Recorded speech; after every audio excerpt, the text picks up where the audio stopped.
Hello, people. I hope all of you are doing great. So let's begin. Chapter 16. Begin. The capitalist greed. Money has been essential both for building empires and for promoting science. But it but is money the ultimate goal of these understandings, or perhaps just a dangerous necessity? It is not easy to grasp the true role of economics in modern history. Whole volumes have been written about how money founded states and ruined them, opened new horizons and enslaved millions, moved the wheels of industry, and drove hundreds of species into extinction. Yet, to understand modern economic history, you really need to understand just a single word. The word is growth. For better or worse, in sickness and in health, the modern economy has been growing like a hormone sourced teenager. It eats up everything it can find and puts on inches faster than you can count. For most of history, the economy stayed much the same size. Yes, global production increased, but this was due mostly to demographic expansion and the settlement of new lands. Per capita production remained static, but all that changed in the modern age. In 1500, global production of goods and services was equal to about $250 million. Today it hovers around $6 trillion. More importantly, in 1500, annual per capita production averaged $550, while today every man, woman, and child produces on the average $8,800 a year. What accounts for this stupendous growth? Economics is a notoriously complicated subject. To make things easier, let's imagine a simple example.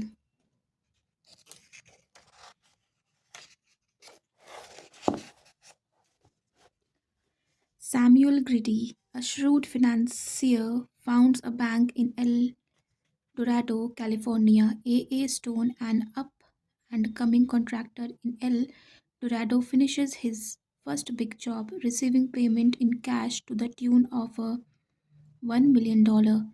He deposits this sum in Mr. Greedy's bank. The bank now has $1 million in capital. In the meantime, Jane McDonald, an experienced but impecunious El Dorado chef, thinks she sees a business opportunity. There's no really good bakery in her part of town, but she doesn't have enough money of her own to buy proper facility complete with industrial ovens, sinks, knives, and pots. She goes to the bank, presents her business plan to Greedy, and persuades him that it's a worthwhile investment. He issues her a $1 million loan by crediting her account in the bank with that sum. Miss MacDonald now hires Stone, the contractor, to build and furnish her bakery. His price is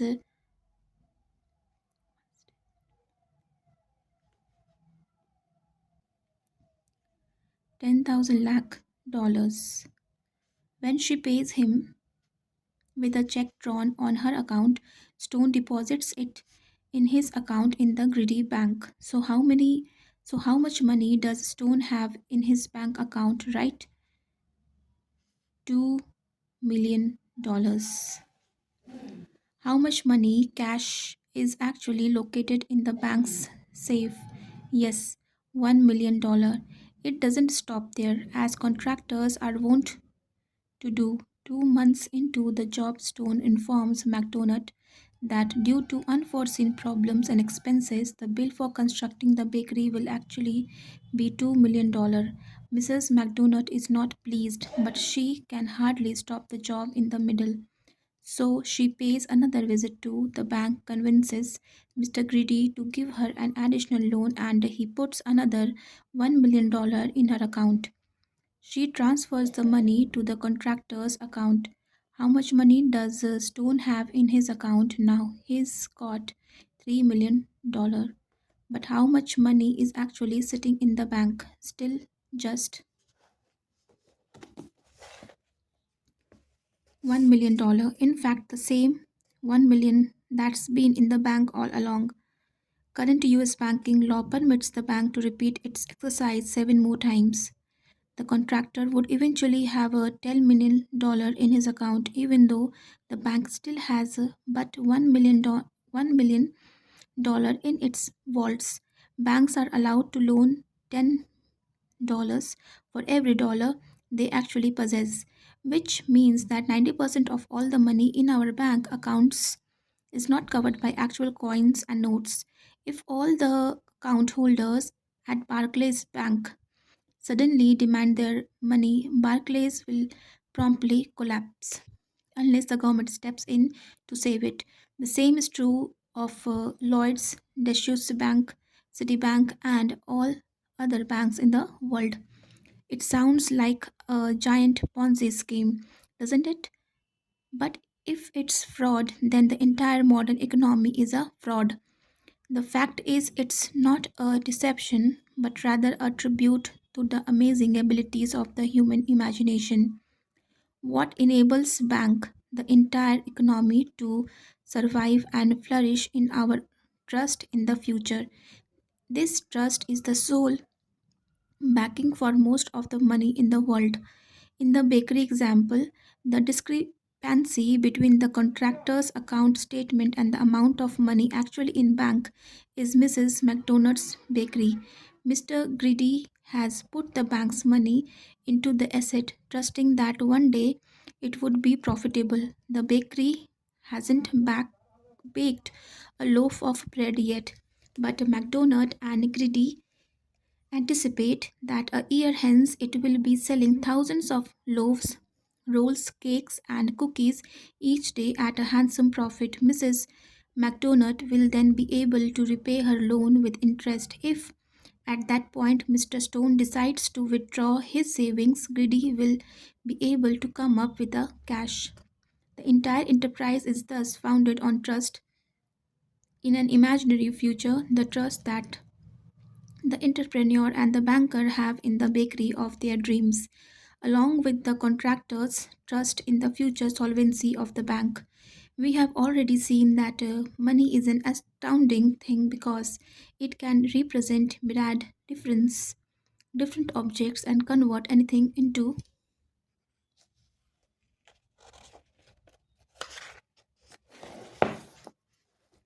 almost anything else. However, before the modern era, this ability was limited. In most cases, money could represent and convert only things that actually existed in the present. This imposed a severe limitation on growth since it made it very hard to finance new enterprises. Consider our bakery again. Could McDonald get it built if money could represent only tangible objects? No. In the present, she has a lot of dreams but no tangible resources. The only way she could get her bakery built would be to find a contractor willing to work today and receive payment in a few years' time if and when the bakery starts making money. Alas, such contractors are rare breeds, so our entrepreneur is in a bind. Without a bakery, she can't bake cakes. Without cakes, she can't make money. Without money, she can't hire a contractor. Without a contractor, she has no bakery. Humankind was trapped in this predicament for thousands of years. As a result, economies remained frozen. The way out of the trap was discovered only in the modern era. With the appearance of a new system based on trust in the future, in it people agreed to represent imaginary goods that do not exist in the present, with a special kind of money they called credit. Credit enables us to build the present at the expense of the future. It's founded on the assumption that our future resources are sure to be far more abundant than our present resources. A host of new and wonderful opportunities open up if we can build things in the present using future income. If credit is such a wonderful thing, why did nobody think of it earlier? Of course, they did. A credit Arrangements of one kind or another have existed in all known human cultures going back at least to ancient Sumer.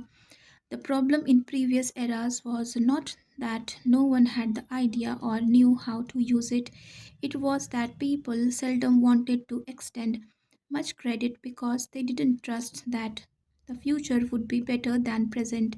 They generally believed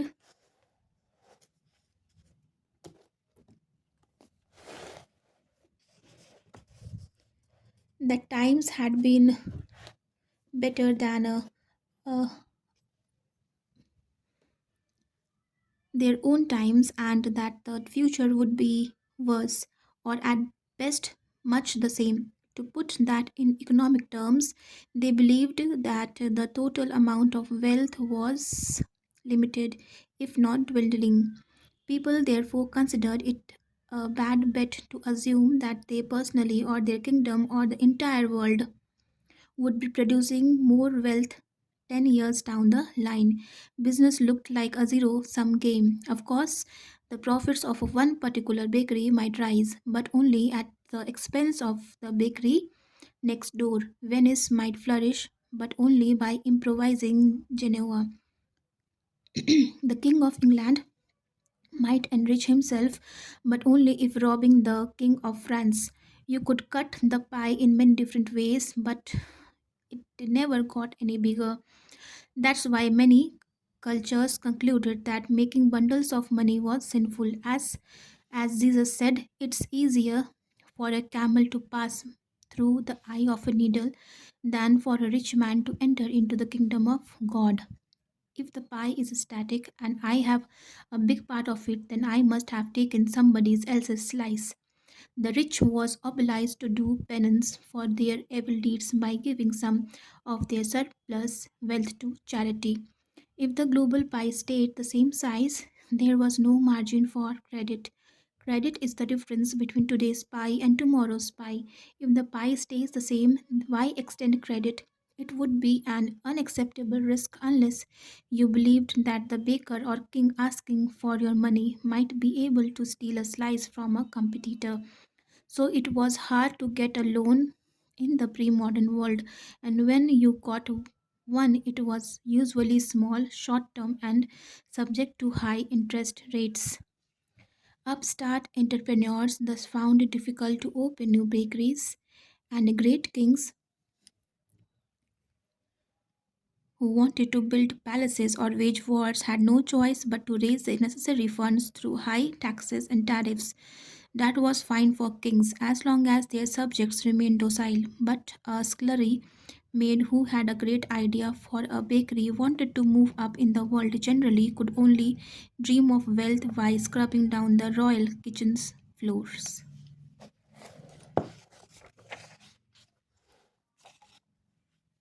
It was lose lose because credit was limited. People had trouble financing new businesses because there were few new businesses. The economy did not grow because it did not grow. People assumed it never would, and those who had capital were wary of extending credit.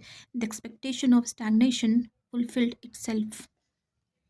The entrepreneur's dilemma: no money, no contractor, no bakery, no cake.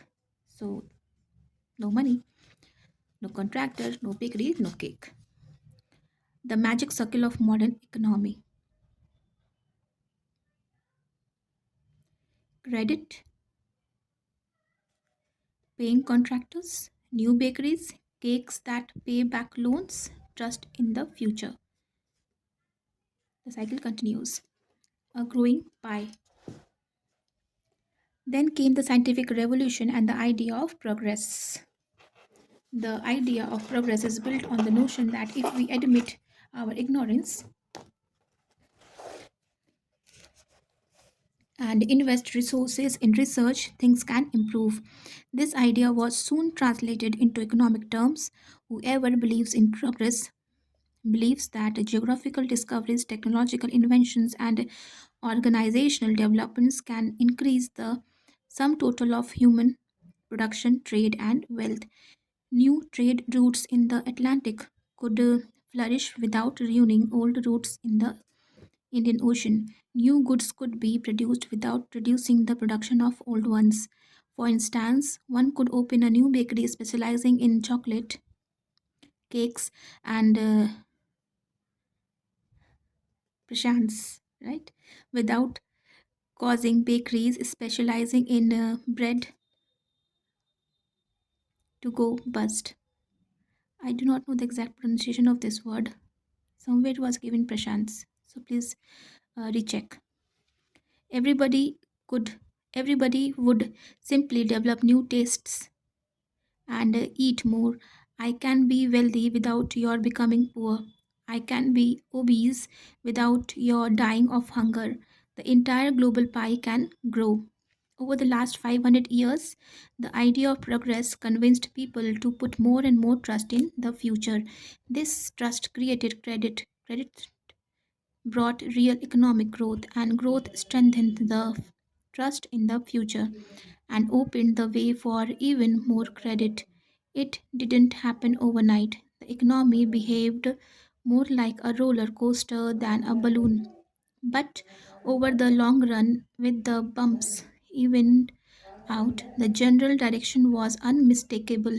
Today, there is so much credit in the world that governments, business corporations,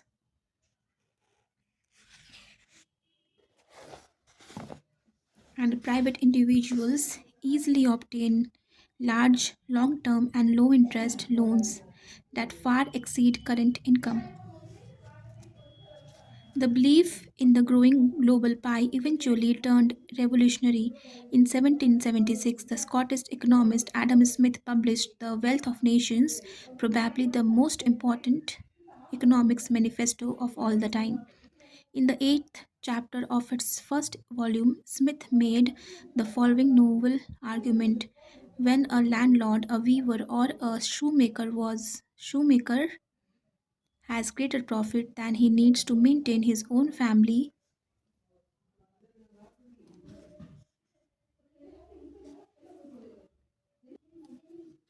he uses the surplus to employ more assistants in order to further increase his profits. The more profits he has, the more assistants he can employ. It follows that an increase in the profits of private entrepreneurs is the basis for the increase in collective wealth and prosperity.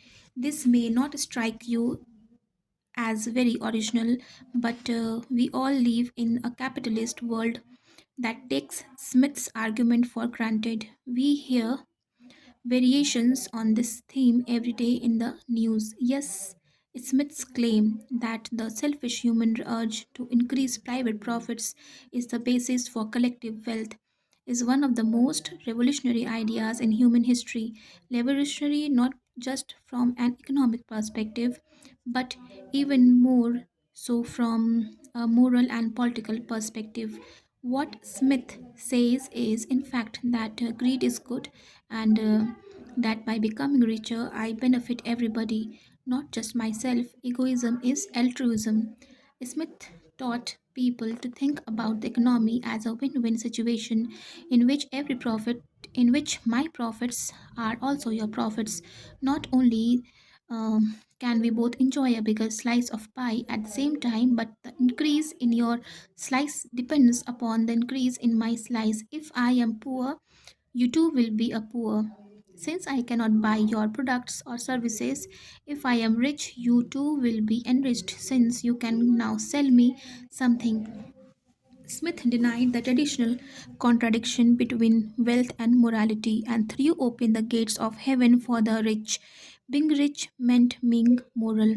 In Smith's story, people become rich not by spoiling their neighbors but by increasing the overall size of the pie.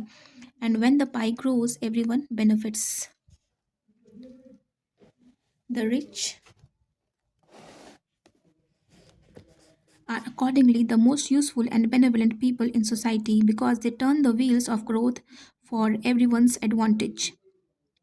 All this depends, however, on the rich using their profits to open new factories and hire new employees rather than wasting them on non productive activities. Smith therefore repeated like a mantra the maxim that When profits increase, the landlord or weaver will employ more assistants, and not when profits increase, Scrooge will hoard his money in a chest and take it out only to count his coins. A crucial part of the modern capitalist economy was the emergence of the new ethic according to which profits ought to be reinvested in production. This brings about more profits, which are again reinvested in production, which brings more profit, etc. ad infinitum. Investments can be made in many ways, enlarging the factory, conducting scientific research, developing new products. Yet all these investments must somehow increase production and translate into larger profits. In the new capitalist creed, the first and most sacred commandment is the profits of production must be reinvested in the increasing production. That's why capitalism is called capitalism. Capitalism distinguishes capital from mere wealth. Capital consists of money, goods, and resources that are invested in production. Wealth, on the other hand, is buried in the ground or wasted on unproductive activities. A pharaoh who pours resources into a non productive pyramid is not a capitalist. A pirate who loots a Spanish treasure fleet and buries a chest full of glittering coins on the beach of some Caribbean island is not a capitalist but a hard-working factory hand who reinvests part of his income in the stock market is.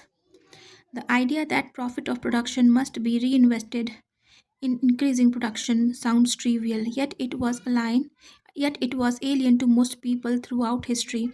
In pre modern times, people believed that the level of production was more or less constant. So, why reinvest your profit if production won't increase by much, no matter what you do? Thus, medieval noblemen espoused an ethic of generosity and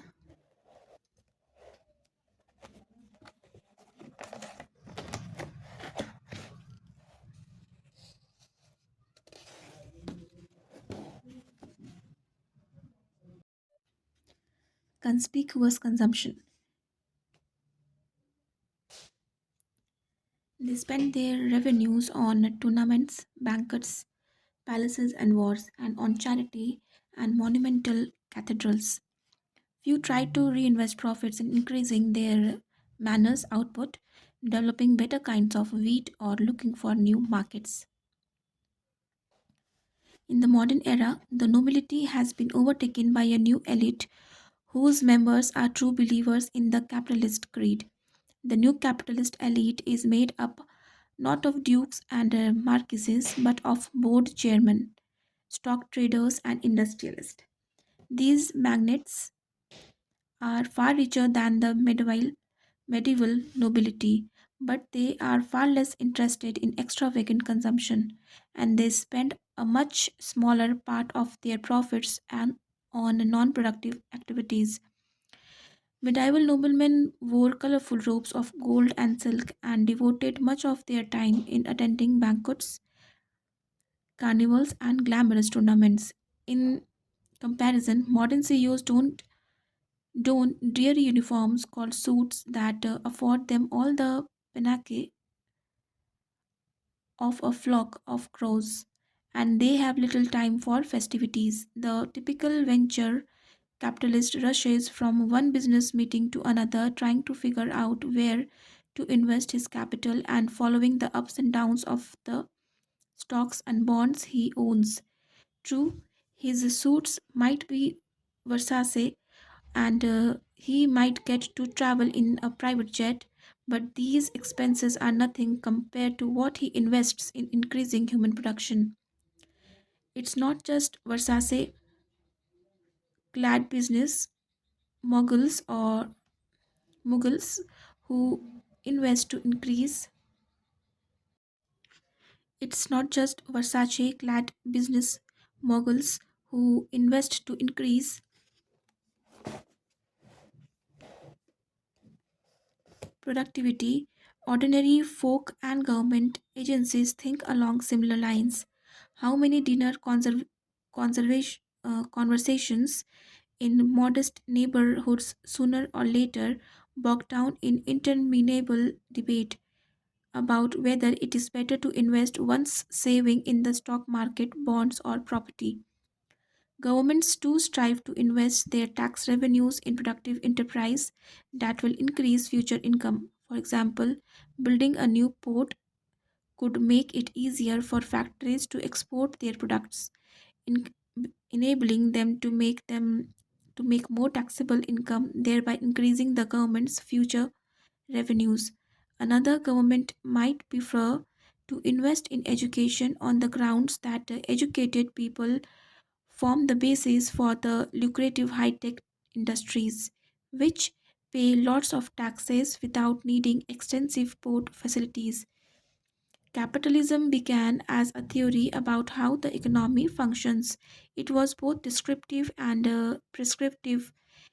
It offered an account of how money worked and promoted the idea that reinvesting profits in production leads to fast economic growth.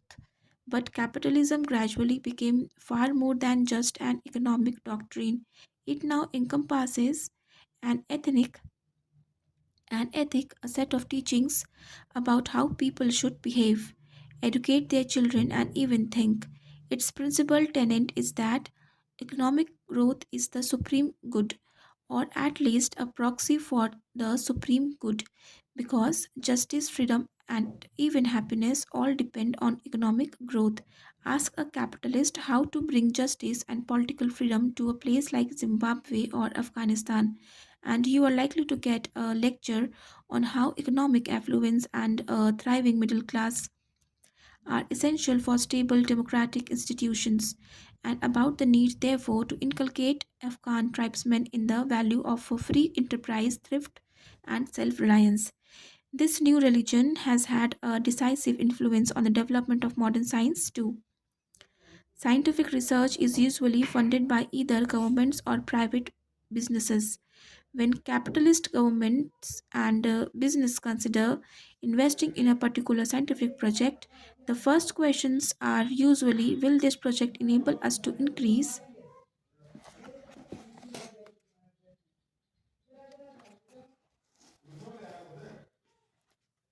production and profits?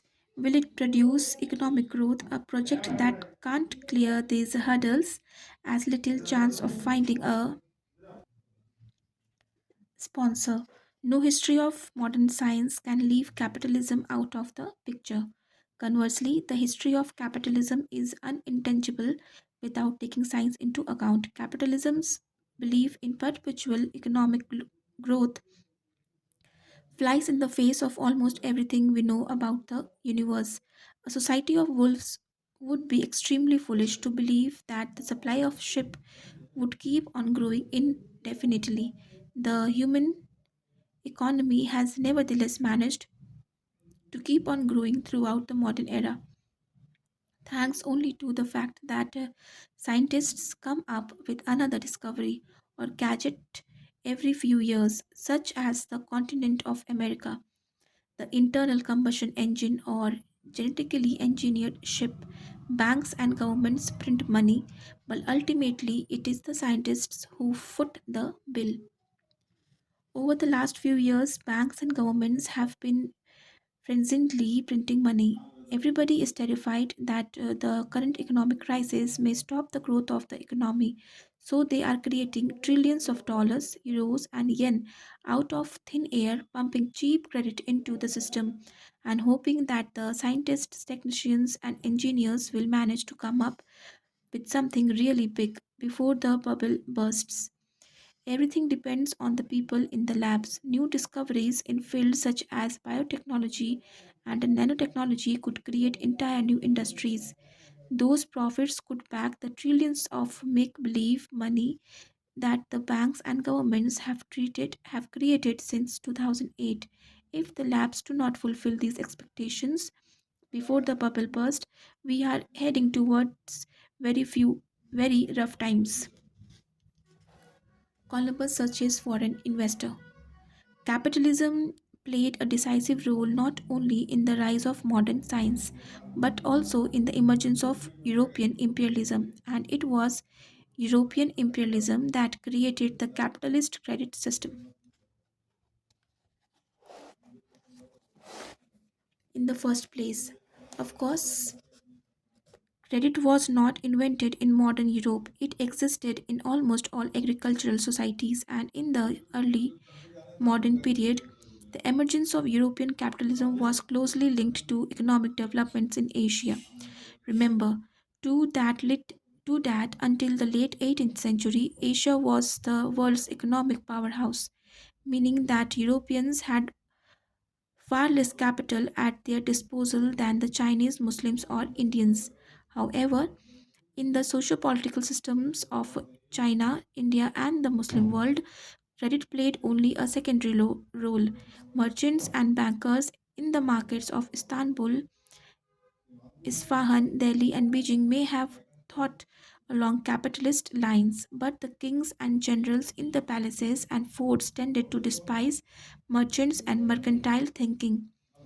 Most non European empires of the early modern era were established by great conquerors such as Nurhasi and Nadir Shah, or by bureaucratic and military elites as in the King and Ottoman empires, financing wars through taxes and plunder without making fine distinction between the two. They owed little to credit systems and they cared even less about the interests of bankers and investors. In Europe, on the other hand, kings and generals gradually adopted the mercantile way of thinking until merchants and bankers became the ruling elite.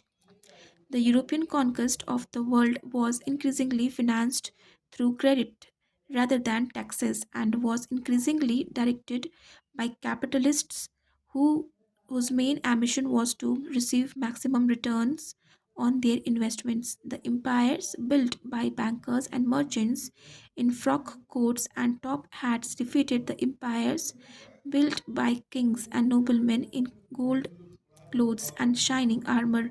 The mercantile empires were simply much shrewder in financing their conquests. Nobody wants to pay taxes, but everyone is happy to invest. In 1484, Christopher Columbus approached the King of Portugal with the proposal that he finance a fleet that would sail westward to find a new trade route to East Asia. Such explorations were a very risky and costly business. A lot of money was needed in order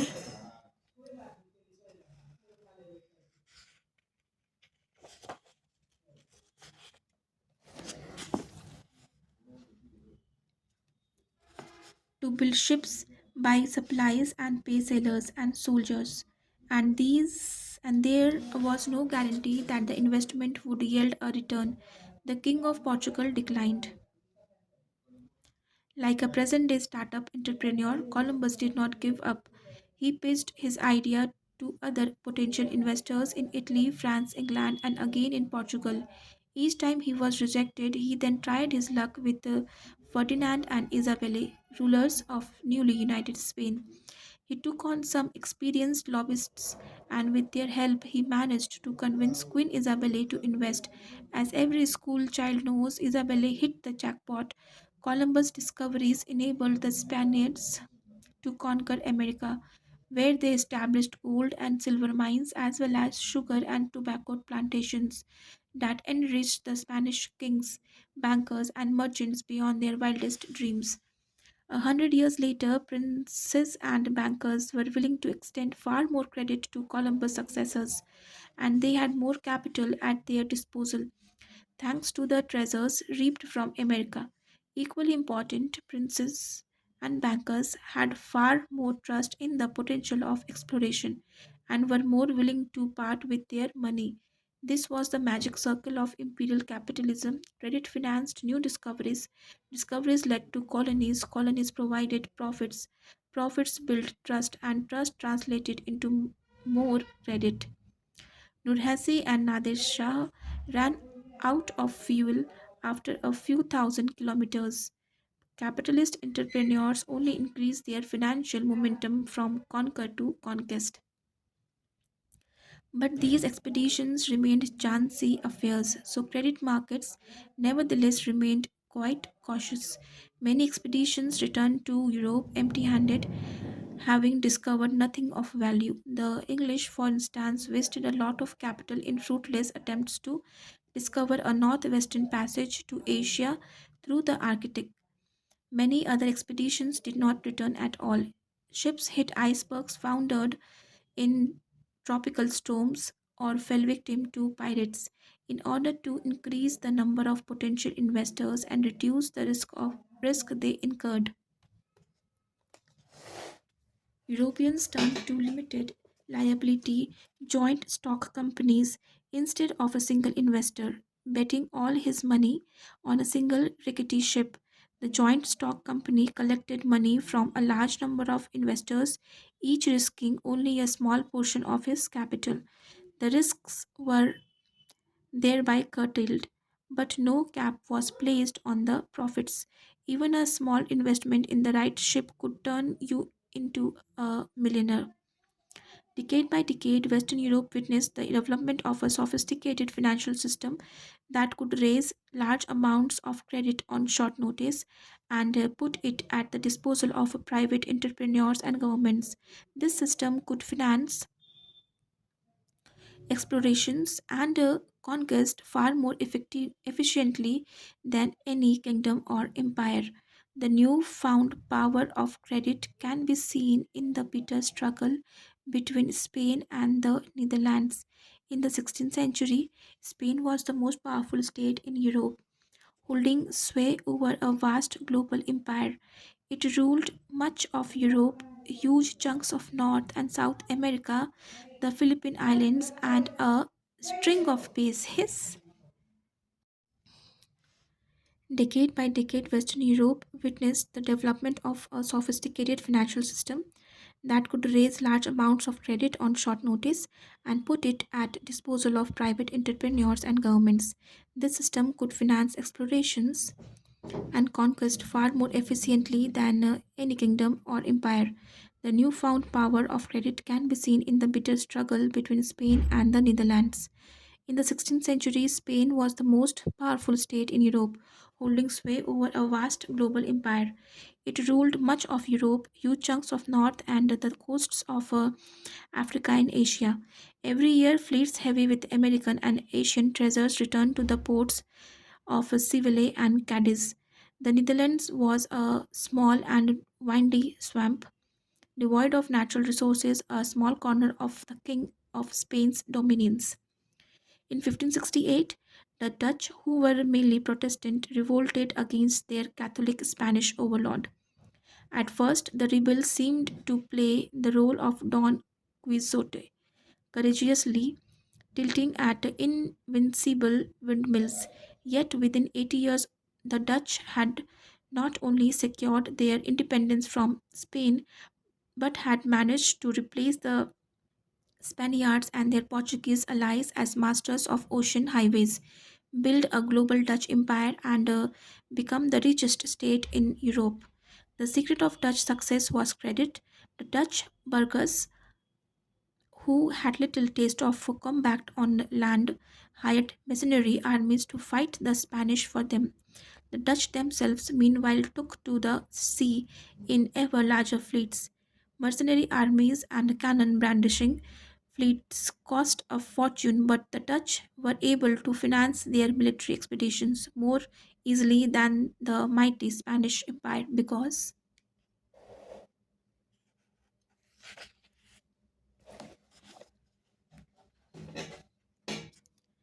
they secured the trust of burgeoning European financial system at a time when Spanish king was carelessly eroding its trust in him. Financiers extended the Dutch enough credit to set up armies and fleets, and these armies and fleets gave the Dutch control of world trade routes, which in turn yielded handsome profits. The profits allowed the Dutch to repay the loans, which strengthened the trust of the financiers. Amsterdam was fast becoming not only one of the most important ports of Europe but also the continent's financial mecca. How exactly did the Dutch win the trust of financial system? Firstly, they were sticklers about repaying their loans on time and in full, making the extension of credit less risky for lenders. Secondly, their country's judicial system enjoyed independence and protected private rights, in particular private property rights. Capital trickles away from dictatorial states that fail to defend private individuals and their property. Instead, it flows into states upholding the rule of law and private property. Imagine that you are the son of a solid family of German financiers. Your father sees an opportunity to expand the business by opening branches in major European cities. He sends you to Amsterdam and your younger brother to Madrid, giving you each 10,000 gold coins to invest. Your brother lends his startup capital at interest to the King of Spain, who needs it to raise an army to fight the King of France. You decide to lend yours to a Dutch merchant who wants to invest in Scotland on the southern end of a desolate island called Manhattan, certain that property values there will skyrocket as the Hudson River turn into major trade artery. Both loans are to be repaid within a year.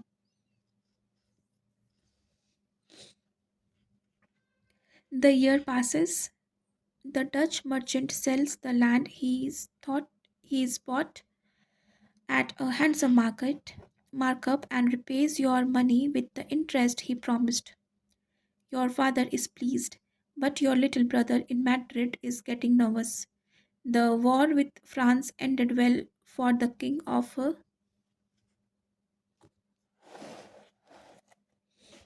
Spain, but he was now embroiled himself in a conflict with the Turks. He needs every penny to finance the new war and thinks this is far more important than repaying old debts. Your brother sends letters to the palace and asks friends with connections at court to intercede, but to no avail. Not only has your brother not earned to the promised interest, he's lost the principal. Your father is not pleased. Now, to make matters worse, the king sends a treasury official to your brother to tell him, in no uncertain terms, that he expects to receive another loan of the same size. Forthwith, your brother has no money to lend. He writes home to dad, trying to persuade him that this time the king will come through. The Patter family has a soft spot for his youngest and agrees with a heavy heart. Another 10,000 gold coins disappear into Spanish treasury, never to be seen again. Meanwhile, in Amsterdam, things are looking bright. You make more and more loans to enterprising Dutch merchants who repay them promptly and in full, but your luck does not hold indefinitely. One of your usual clients has a hunch that wooden clocks are going to be the next fashion craze in Paris and asks you for a loan to set up a footwear emporium in the French capital. You lend him the money, but unfortunately, the clocks don't catch on with the French ladies, and the disgruntled merchant refuses to repay the loan. Your father is furious and tells both of you it is time to unleash the lawyers. Your brother files suit in Madrid against the Spanish monarch, while you file suit in Amsterdam against the erstwhile wooden shoe wizard. In Spain, the law courts are subservient to the king. The judges serve at its pleasure and fear punishment if they do not do his will. In the Netherlands, the courts are a separate branch of government, not dependent on the country's burghers and princes.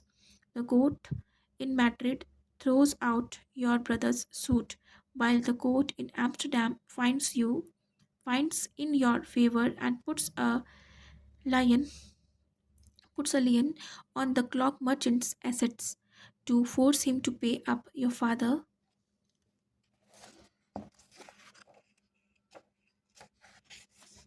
has learned his lesson. Better to do business with merchants than with kings, and better to do it in Holland than in Madrid. And your brother's travels are not over. The King of Spain desperately needs more money to pay his army. He is sure that your father has cash to spare, so he brings trumped up treason charges against your brother. If he doesn't come up with 20,000 gold coins forthwith, he will get cash into a dungeon and rot there until he dies. Your father has had enough. He pays the ransom for his beloved son, but swears never to do business in Spain again. He closes his Madrid branch and relocates your brother to Rotterdam. Two branches in Holland now look like a really good idea. He hears that even Spanish capitalists are smuggling their fortunes out of their country.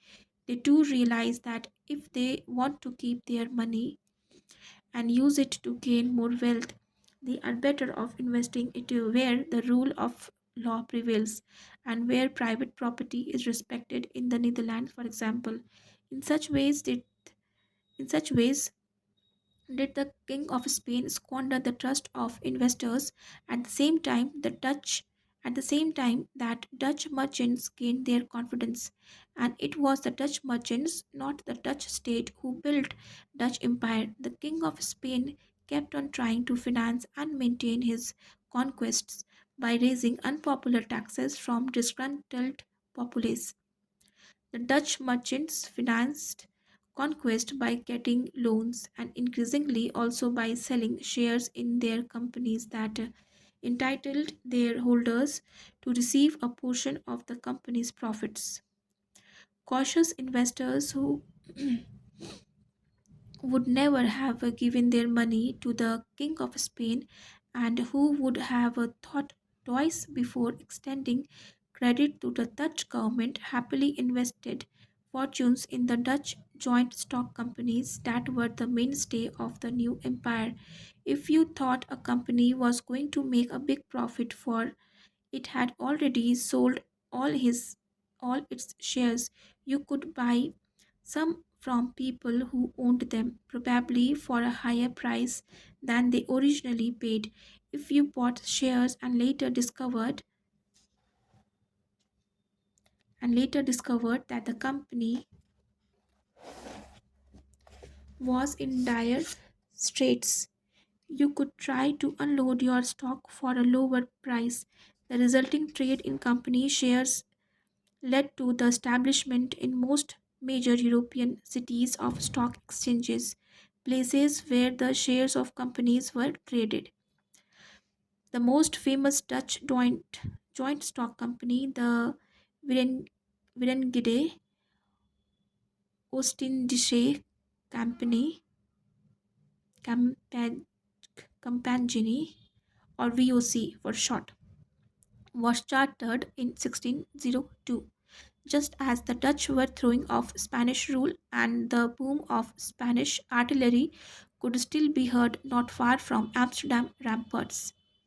VOC used the money it raised from selling shares to build ships, send them to Asia, and bring back Chinese, Indian, and Indonesian goods. It also financed military actions taken by company ships against competitors and pirates. Eventually, VOC money financed the conquest of Indonesia. Indonesia is the world's biggest archipelago. Its thousands upon thousands of islands were ruled in the early 17th century by hundreds of kingdoms, principalities, sultanates, and tribes. When VOC merchants first arrived in Indonesia in 1603, their aims were strictly commercial. However, in order to secure their commercial interests and maximize the profits of shareholders, BOC merchants began to fight against local potentates who charged inflated tariffs as well as against European competitors. VOC armed its merchant ships with cannons.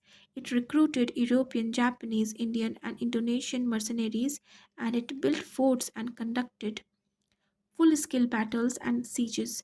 This enterprise may sound a little strange to us, but in the early modern age, it was common for private companies to hire not only soldiers but also generals and admirals, cannons and ships, and even entire off the shelf armies. The international community took this for granted and didn't raise an eyebrow when a private company established an empire.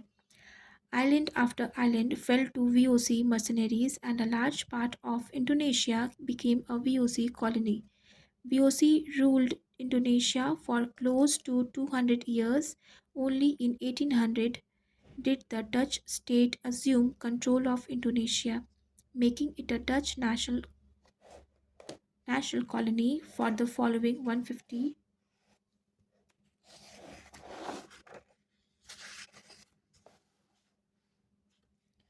years.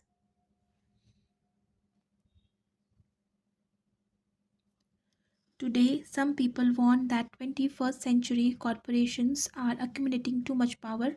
Early modern history shows that how far that can go if businesses are allowed to pursue their self interest unchecked. While VOC operated in the Indian Ocean, the Dutch West Indies Company, or WIC, plied the Atlantic in order to control trade on an important Hudson River. WIC built a settlement called New Amsterdam on an island at the river's mouth. The colony was threatened by Indians and repeatedly attacked by the British, who eventually captured it in 1664. The British changed its name to New York. The remains of the wall built by WIC to defend its colony against Indians and British are today paved over by world's most famous street, Wall Street. As the 17th century wound to an end, complacency and costly continental wars caused the Dutch to lose not only New York but also their place as Europe's financial and imperial engine. The vacancy was hotly contested by France and Britain. At first, France seemed to be in a far stronger position. It was a bigger it was bigger than Britain, richer, more populous, and it possessed a larger and more experienced army. Yet Britain managed to win the trust of a financial system, whereas France proved itself unworthy. The behavior of the French crown was particularly notorious during what was called the Mississippi Bubble, the largest financial crisis of 18th century Europe. That story also begins with an empire building joint stock company. In 1770, the Mississippi Company, chartered in France, set out to colonize the lower Mississippi Valley, establishing the city of New Orleans in the process. To finance its ambitious plans, the company, which had good connections at the court of King Louis XV, sold shares on the Paris Stock Exchange. John Law, the company's director, was also the governor of the Central Bank of France. Furthermore, the king had appointed him Controller General of Finances, an office roughly equivalent to that of a modern finance minister. In 1717, the lower Mississippi Valley offered few attractions besides swamps and alligators. Yet the Mississippi Company spread tales of fabulous riches and boundless opportunities. French aristocrats, businessmen, and the stolid members of the urban bourgeois fell for these fantasies, and Mississippi share prices skyrocketed. Initially, shares were offered at 500 livres apiece on 1 August 1719. Shares traded at 2750 livres. But, sorry, by 30 August They were worth 4,100 livres, and on 4th September they reached 5,000 livres. On 2 December, the price of a Mississippi share crossed the threshold of 10,000 livres. Euphoria swept the streets of Paris. People sold all their possessions and took huge loans in order to buy Mississippi shares. Everybody believed they would discover the easy way to riches. They had discovered the easy way to riches. A few days later, the panic began. Some speculators realized that the share prices were totally unrealistic and unsustainable. They figured that they had better sell while stock prices were at their peak. As the supply of shares available rose, their price declined. When other investors saw the price going down, they also wanted to get out quick. The stock price plummeted, further setting off an avalanche. In order to stabilize prices, the Central Bank of at France, at the direction of its governor John Law, bought up Mississippi shares, but it could not do so forever. Eventually, it ran out of money.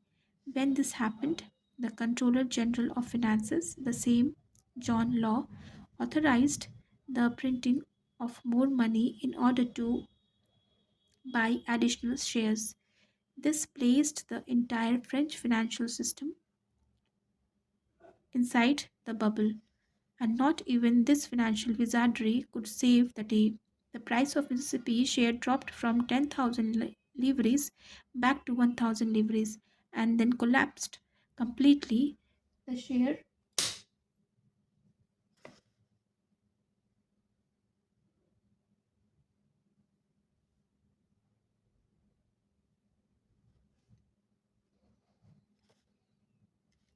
lost every saw of their worth. By now, the central bank and the royal treasury owned a huge amount of worthless stock and had no money.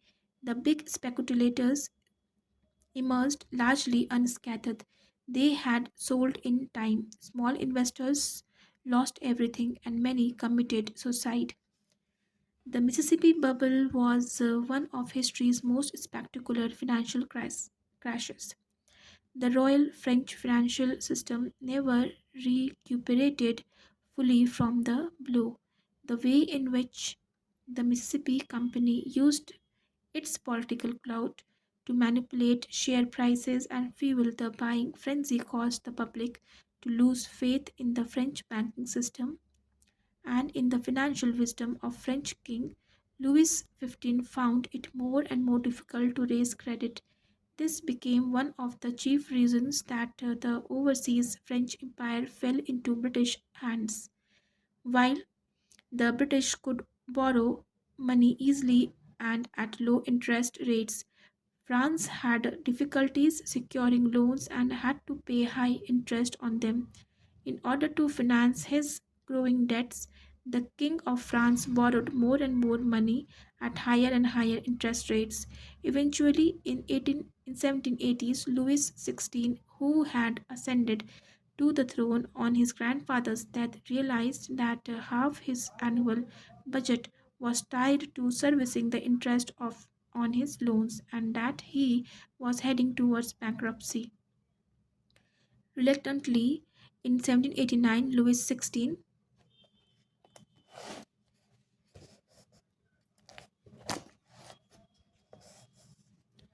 convened the States General, the French Parliament that had not met for a century and a half in order to find a solution to the crisis.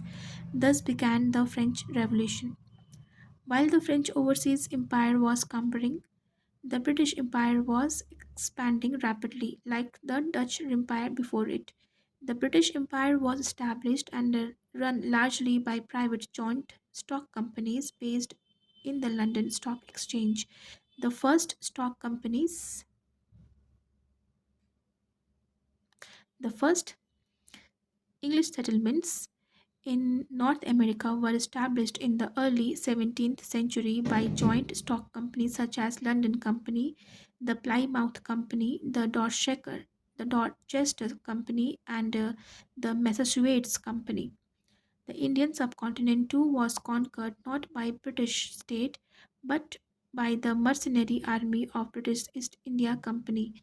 This company outperformed even the VOC from its headquarters in Leadenhall Street, London. It ruled a mighty Indian empire for about a century, maintaining a huge military force of up to 350,000 soldiers, considerably outnumbering the armed forces of the British monarchy. Only in 1858 did the British Crown nationalize India along with the company's private army.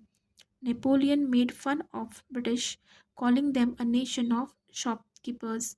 Yet these shopkeepers defeated Napoleon himself, and their empire was the largest world has ever seen. In the name of capital, the nationalization of Indonesia by a Dutch crown 1800 and of India by the British crown 1858 hardly ended the embrace of capitalism and empire.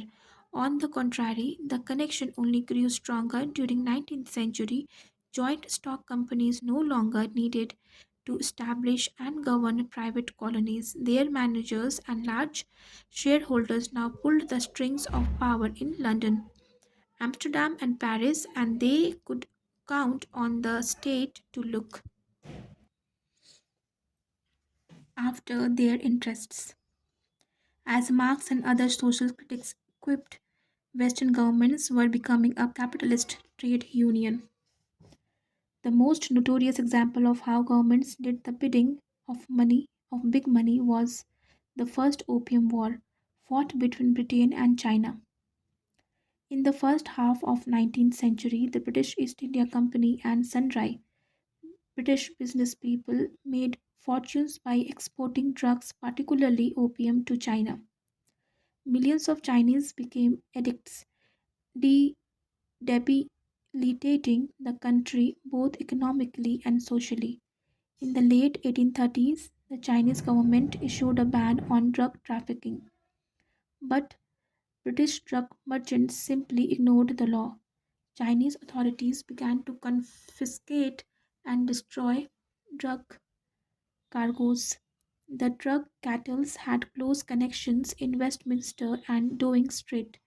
Many MPs and cabinet ministers, in fact, held stock in the drug companies, so they pressured the government to ask to take action. In 1840, Britain duly declared war on China in the name of free trade. It was a walkover. The overconfident Chinese were no match for Britain's new wonder weapons, steamboats, heavy artillery, rockets, and rapid fire rifles. Under the subsequent peace treaty, China agreed not to constrain the activities of British drug merchants and to compensate them for damages inflicted by the Chinese police. Furthermore, the British demanded and received control of Hong Kong, which they proceeded to use as secure base for drug trafficking. Hong Kong remained in British hands until 1997. In the late 19th century, about 40 million Chinese, a tenth of the country's population, were opium addicts. Egypt too learned to respect the long arm of British capitalism. During the 19th century, French and British investors lent huge sums to the rulers of Egypt, first in order to finance the Suez Canal project and later to fund far less successful enterprises. Egyptian debt swelled and European creditors increasingly meddled in Egyptian affairs. In 1881, Egyptian nationalists had had enough and rebelled. They declared a unilateral abrogation of all foreign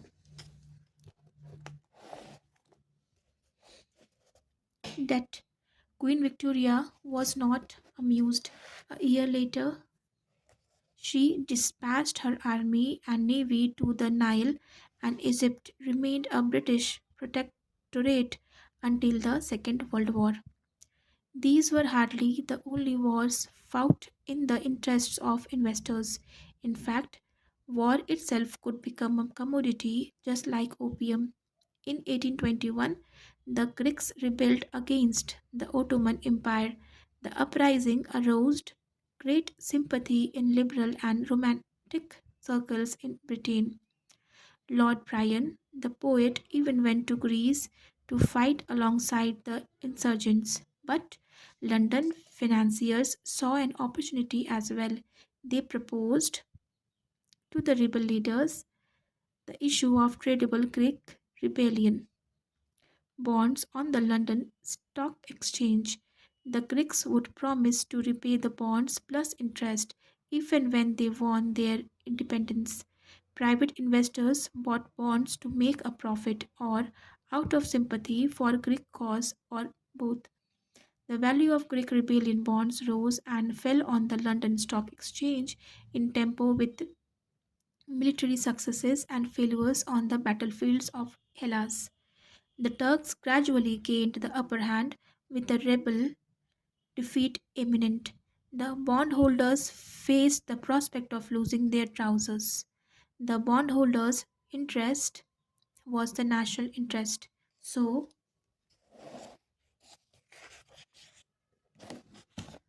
British organized an international fleet that in 1827 sank the main Ottoman flotilla in the Battle of Navarino.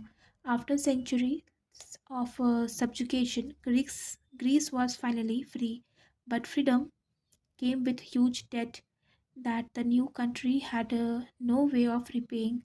The Greek economy was mortgaged to British creditors for decades to come. The bear hug between capital and politics has had far reaching implications for the credit market. The amount of credit in an economy is determined not only by purely economic factors such as discovery of a new oil field or the invention of a new machine, but also by political events such as regime changes or more ambitious foreign policies. But after the Battle of Navarino, British capitalists were more willing to invest their money in risky overseas deals. They had seen that if a foreign debtor refused to repay loans, Her Majesty Army would get their money back. This is why today a country's credit rating is far more important to its economic well being than are its natural resources. Credit ratings indicate the probability that a country will pay its debts in addition to purely economic data. They take into account political, social, and even cultural factors. An oil rich country cursed with a despotic government, endemic warfare, and a corrupt judicial system will usually receive a low credit rating. As a result, it is likely to remain relatively poor since it will not be able to raise the necessary capital to make the most of its oil bounty. A country devoid of natural resources but which enjoys peace, a fair judicial system, and a free government is likely to receive a high credit rating. As such, it may be able to raise enough cheap capital to support a good education system and foster a flourishing high tech industry. The cult of free market. Capital and politics influence each other to such an extent that their relations are hotly debated by economists, politicians, and the general publics alike. Ardent capitalists tend to argue that capital should be free to influence politics, but politics should not be allowed to influence capital. They argue that when government interfere in the markets, political interest cause them to unwise investments that result in slower growth. For example, a government may impose heavy taxation on industrialists and use the money to give lavish and employment benefits, which are popular with voters. In the view of many business people, it would be far better if the government left the money with them. They would use it if claim if they would use it They claim to open new factories and hire the unemployed. In this view, the wisest economic policy is to keep politics out of the economy, reduce taxation, government regulation to a minimum, and allow market forces free rein to take their course. Private investors, unencumbered by political consideration, will invest their money where they can get the most profit. So, the way to ensure the most economic growth, which will benefit everyone, industrialists and workers. This is for the government to do as little as possible. This free market doctrine is today the most common and influential variant of the capitalist creed. The most enthusiastic advocates of the free market criticize military adventures abroad with as much zeal as welfare programs at home. They offer governments the same advice that Zen masters offer initiates. They just do nothing. Okay. But in in its extreme form, belief in the free market is as naive as belief in Santa Claus. Hmm. There simply is no such thing as a market free of all political bias. The most important economic resource is trust in the future, and this resource is constantly threatened by thieves and charlatans. Markets by themselves offer no protection against fraud, theft, and violence. It is the job of political systems to ensure trust by legislating sanctions against cheats and to establish and support police forces, courts and jails which will enforce the law. When kings fail to do their jobs and regulate the markets properly, it leads to loss of trust, to dwindling credit and economic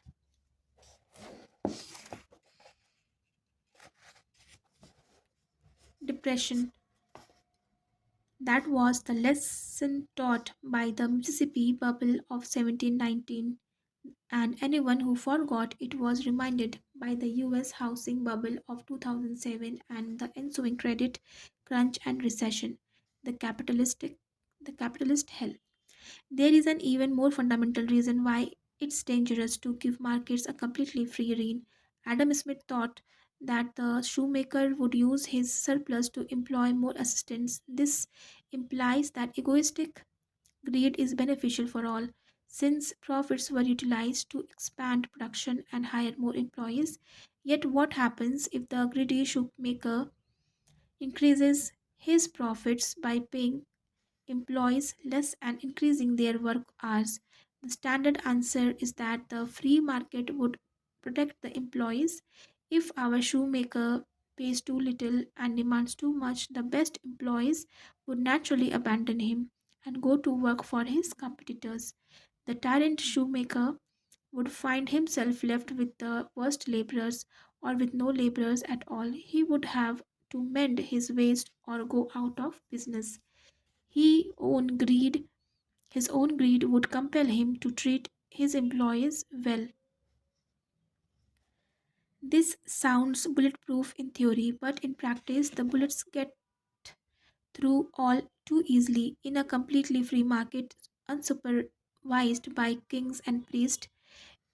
Avaricious capitalists can establish monopolies or collude against their workforces.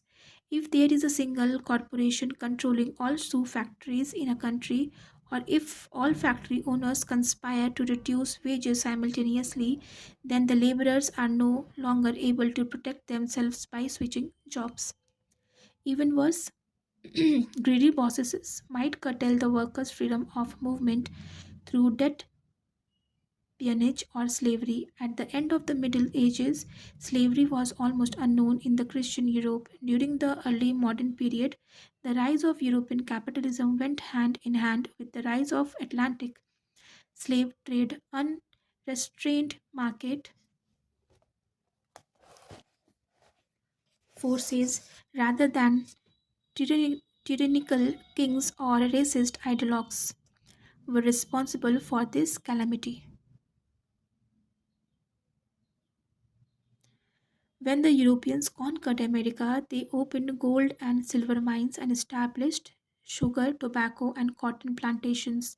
These mines and plantations became the mainstay of American production and export. The sugar plantations were particularly important. In the Middle Ages, sugar was a rare luxury in Europe. It was imported from the Middle East at the prohibitive prices and used sparingly as a secret ingredient in delicacies and snake oil medicines. After large sugar plantations were established in America, ever increasing amounts of sugar began to reach Europe. The price of sugar dropped, and Europe developed an insatiable sweet tooth.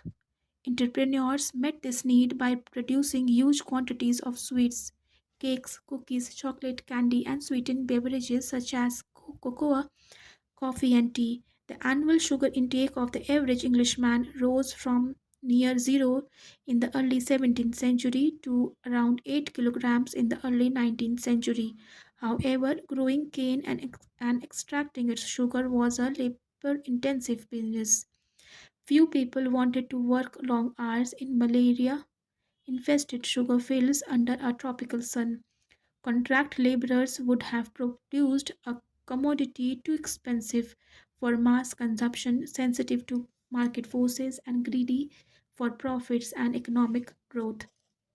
European plantations owners switched to slaves. From the 16th to the 19th centuries, about 10 million African slaves were imported to America. About 70% of them worked on the sugar plantations. Labor conditions were aboni- abominable. Most slaves lived in a short and miserable life, and millions more died during wars waged to capture slaves or during the long voyage from inner Africa to the shores of America. All this so that Europeans could enjoy their sweet tea and candy and sugar barons could enjoy huge profits. The slave trade was not controlled by any state or government. It was purely economic enterprise organized and financed by free market according to the laws of supply and demand. Private slave trading companies sold shares on Amsterdam, London, and Paris stock exchanges. Middle class European looking for a gold investment bought these shares. Relying on this money, the companies bought ships, hired sailors and soldiers, purchased slaves in Africa, and transported them to America.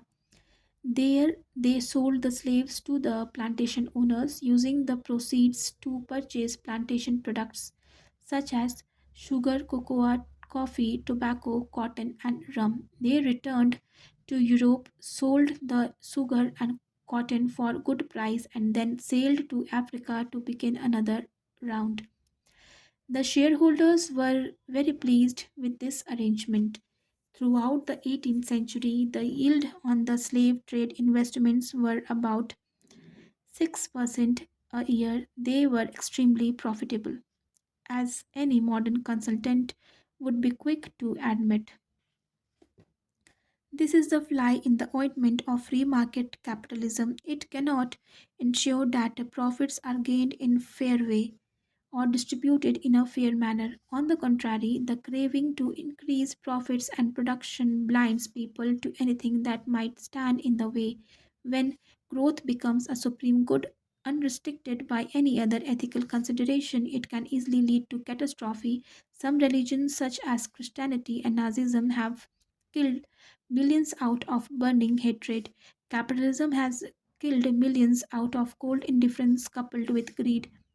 The Atlantic slave trade did not stem from racist hatred towards Africans. The individuals who bought the shares, the brokers who sold them, the managers of the slave trade companies rarely thought about the Africans, nor did the owners of the sugar plantations. Many owners lived far from their plantations, and the only information they demanded were neat ledgers of profits and losses. It is important to remember that the Atlantic slave trade was not a single aberration in an otherwise spotless record. The Great Bengal Famine, discussed in the previous chapter, was caused by a similar dynamic. The British East India Company cared more about its profits than about the lives of 10 million Bengalis. VOC's military campaigns in Indonesia were financed by upstanding Dutch burghers who loved their children, gave to charity, and enjoyed good music and fine art, but had no regard for the suffering of the inhabitants of Java, Sumatra, and Malacca. Countless other crimes and misdemeanors accompanied the growth of the modern economy in other parts of the planet. The 19th century brought no improvement in the ethics of capitalism. The Industrial Revolution was the Industrial Revolution that swept through Europe, enriched the bankers and capital owners, but condemned millions of workers to a life of abject poverty. In the European colonies, things were even worse. In 1876, King Leopold II of Belgium set up a non governmental humanitarian organized with a declared aim of exploring Central Africa and fighting the slave trade along the Congo River. It was also charged with improving conditions for inhabitants of the region by building roads, schools, and hospitals. In 1885, the European powers agreed to give this organization control of 2.3 million square kilometers in the Congo Basin. This territory, 75 times the size of Belgium, was henceforth known as the Congo Free State. Nobody asked the opinion of the territory's 20 to 30 million inhabitants. Within a short time, the humanitarian organization became a business enterprise whose real aim was growth and profit. The schools and hospitals were forgotten, and the Congo Basin was instead filled with mines and plantations run by mostly Belgian officials who ruthlessly exploited the local population. The rubber industry was particularly notorious. Rubber was fast becoming an industrial staple, and rubber export was the Congo's most important source of income. The African villagers who collected the rubber were required to provide higher and higher quotas. Those who failed to deliver their quota were punished brutally for their laziness. Their arms were chopped off, and occasionally entire villages were massacred. According to the most moderate estimates, between 1885 and 1908, the pursuit growth and profits cost the lives of 6 million individuals at least. 20% of the Congo's population. Some estimates reach up to 10 million deaths after 1908 and especially after 1945. Capitalist greed was somewhat reined in and not least due to the fear of communism. Yet inequities are still rampant. The economic pie of 2014 is far larger than the pie of 1500, but it is distributed so unevenly that many African peasants and Indonesian laborers return home after a hard day's work with less food than did their ancestors 500 years ago. Much like the agricultural revolution, so too the growth of modern economy might run out to be a colossal fraud. The human species and the global economy may well keep growing, but many more individuals may live in hunger and want. Capitalism has two answers to this criticism. First, capitalism has created a world that nobody but a capitalist is capable of running. The only serious attempt to manage the world differently, communism, was so much. worse in almost every conceivable way that nobody has a stomach to try again. In 8500 BC, one could cry bitter tears over the agricultural revolution, but it was too late to give up agriculture. Similarly, we may not like capitalism, but we cannot live without it. The second answer is that we just need more patience. Paradise, the capitalist promise, is right around the corner. True mistakes have been made, such as the Atlantic slave trade and the exploitation of European working class. But we have learned our lesson, and if we just wait a little longer and allow the pie to grow a little bigger, everybody will receive a fatter slice. The division of spoils will never be equitable, but there will be enough to satisfy every man, woman, and child, even in the Congo. There are indeed some positive signs, at least when we use purely material criteria such as life expectancy, child mortality, and calorie intake. The standard of living of the average human is in 2014 is significantly higher than it was in 1914, despite the exponential growth in the number of humans. Yet, can the economic pie grow indefinitely? Every pie requires raw materials and energy. Prophets of doom warn that sooner or later Homo sapiens will exhaust the raw materials and energy of planet Earth. And what will happen then?